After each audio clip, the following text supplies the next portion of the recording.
Hello, and welcome to my video for week 7 of Introduction to Interactive Programming with Python. This is our Coursera class, and this week we are working on Spaceship. And this video is part of my series for people who are new to programming. This video is really for people who are still working through kind of how the program is structured and trying to understand how to do the assignment for the week. And I think this video can help you. If you are experienced with programming, I think you'll find this video extremely boring. Extremely boring, because this week what we're going to do is my video is called A Walk Around the Program Template. In particular, I'm going to be showing you kind of how the structure is set up, because we've been given this template which has all this wonderful stuff in it, but if you don't understand what's going on, it's just a lot of confusing stuff. Oops. So some of what I'll be talking about is where is the main line. If you watched my video from week 3 about what a function does, I talked about the main line of a program. We're going to talk about which part of the program is done continuously 60 times a second. We know that the draw handler runs really frequently from our previous projects. Which parts are only done once, and what else is in the program template. Okay, so let me get the template. Here it is. I've made a couple little changes in this that I'll point out as we're going through, but this is basically the template as it was given to us, and it has some calls to get us started, some constants. They've gotten all this wonderful image information and sound files for us that they've set up already. These helper functions we can use that they told us about in their video. Ship class, I think they went over some of this, and the sprite class. Down at the bottom here, we finally get down to where the program starts. The program actually starts, the main line of the program is right here, after the rock spawner.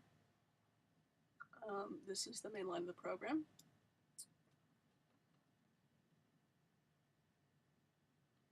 I want to talk about this section here.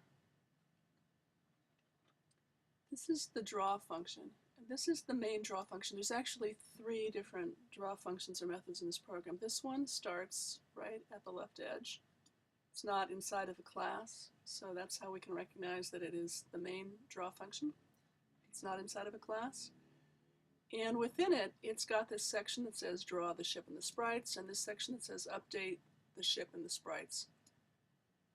These areas are used to call the draw methods for the classes. So this draw here, myShip.draw, that's calling the draw method for a object of the class ship. These are calling the draw methods for a sprite. Likewise, update, this is calling the update that's in the ship class. This is calling the update that's in the sprite class. And I hope that that made some sense, because we're going to go look at those next. So I've moved, and here I'm showing you, again, still of course in the template, I'm showing you the ship class. And it's got this draw method. Now notice it's also called draw, so these could easily be confused. And it's got this update method. That's where those calls that we just looked at go to, right? So here's where it actually draws a circle on the canvas. You've probably seen this circle if you have run this program. This is where we would replace it with a call that would draw the ship. And hopefully, again, you're following this. We had the main draw function, which called this draw method. It also called the sprite draw method, which is here in the sprite class. Similar thing, we've got a draw method and an update method for sprites. Okay, very good. So in our walk around the template about updating a ship, I think we could probably answer these questions now. Where did my ship come from? We're going to look at that. What goes in the ship draw method, what goes in the draw function, and what goes in the ship update method. I think I forgot to point out where the ship is created, so let me do that now. Ship is created here in the main line with this statement, which creates a ship by calling the ship init method with the correct parameters for the ship init method. Well, where's the ship drawn? It's drawn and updated here in the draw function, but the draw function actually calls the methods for each class. So this is what I've added this comment here. It's done 60 times a second. We remember that from previous assignments. And this is done 60 times a second, but it's calling these other methods. So those methods are actually also done 60 times a second. So here in the sprite class, you can see I've added the comment. This is called by the draw function 60 times a second for a rock and a missile. Well, why do I say for a rock and for a missile? Well, because I want you to understand which parts are magic and happening automatically and which parts aren't automatic. So the things that are done by the draw, these actually are, whatever you put in here is going to be done 60 times a second. So it's calling the draw function for a ship and for sprites, but just for these particular ones. These are particular instances of a ship and particular instances of a sprite.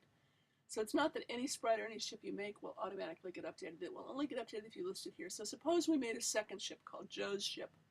We'd have to put another statement here, Joe's ship draw canvas.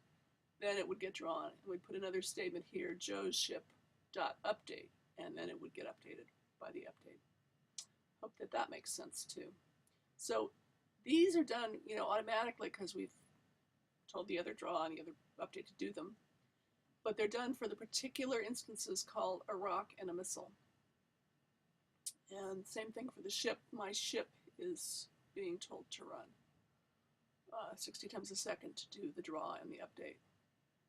So actually, here's the draw and the update. I've added some comments here. We're going to go over this. So this is called by the draw function 60 times a second for my ship, but not for Joe's ship, just for my ship.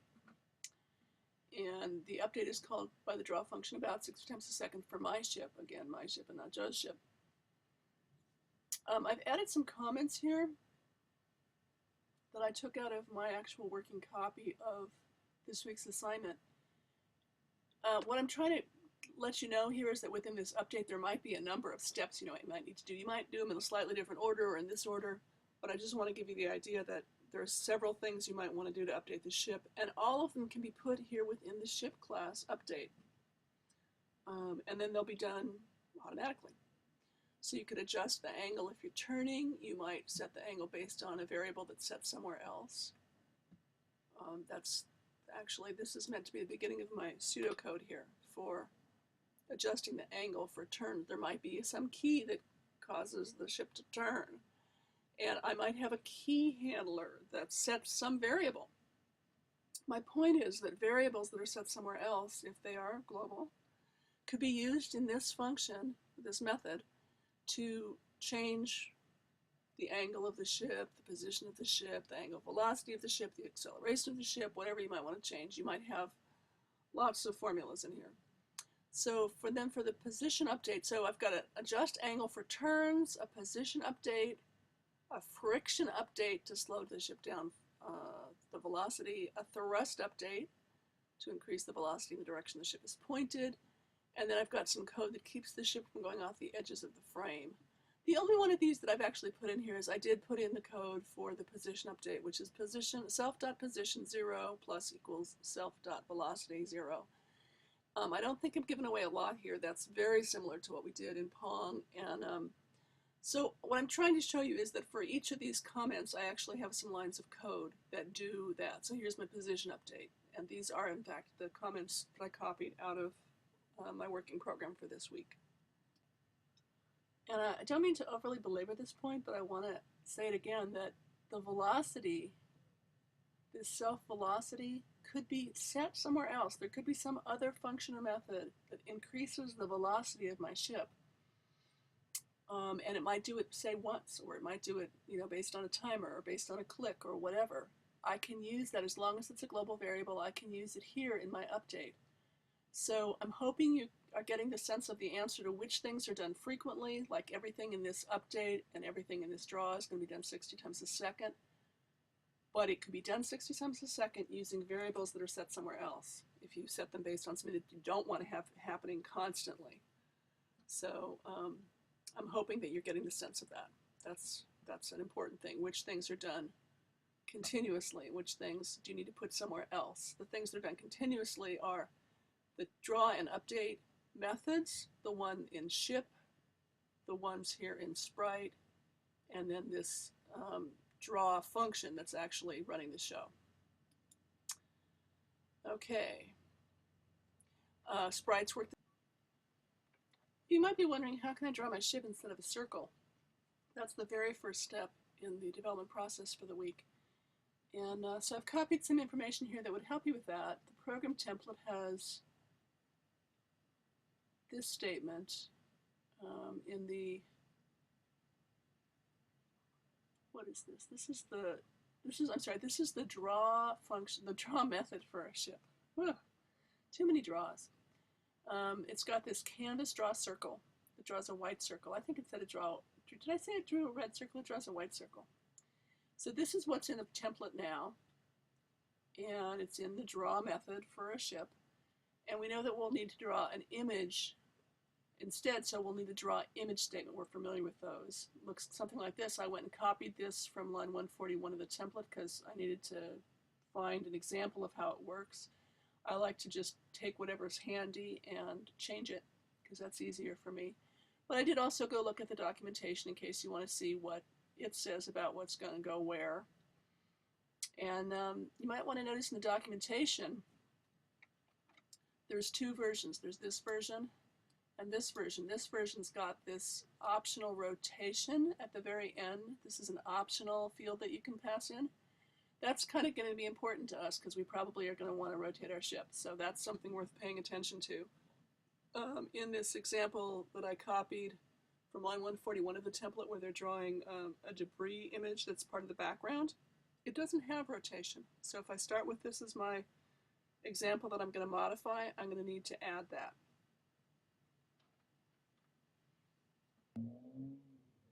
So I've made that change by copying an example from line 141 I took from the template.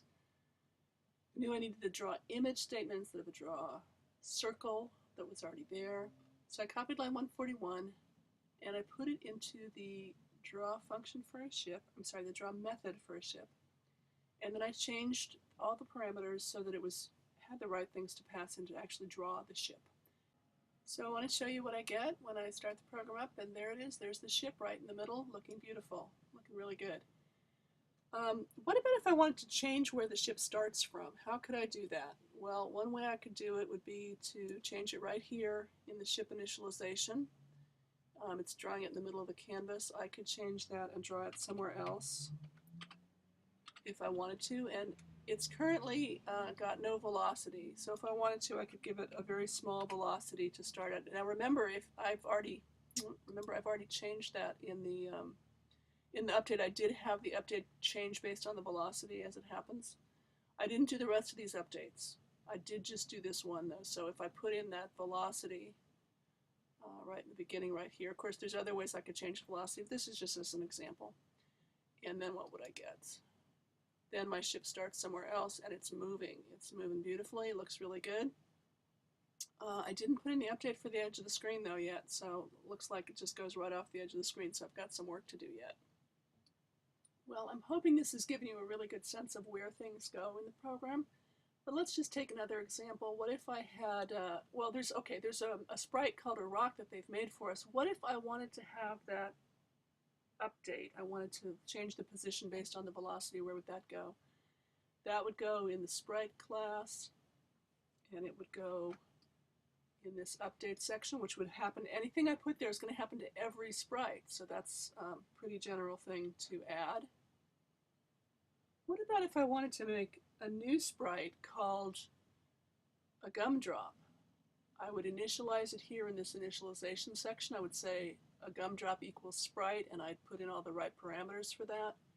And then it would also get updated by the existing sprite updates. I know you might be thinking that there aren't really any gumdrops in space, so it's not very realistic as an example, but there could be gumdrops in space So good luck with this week's project, and thanks for listening.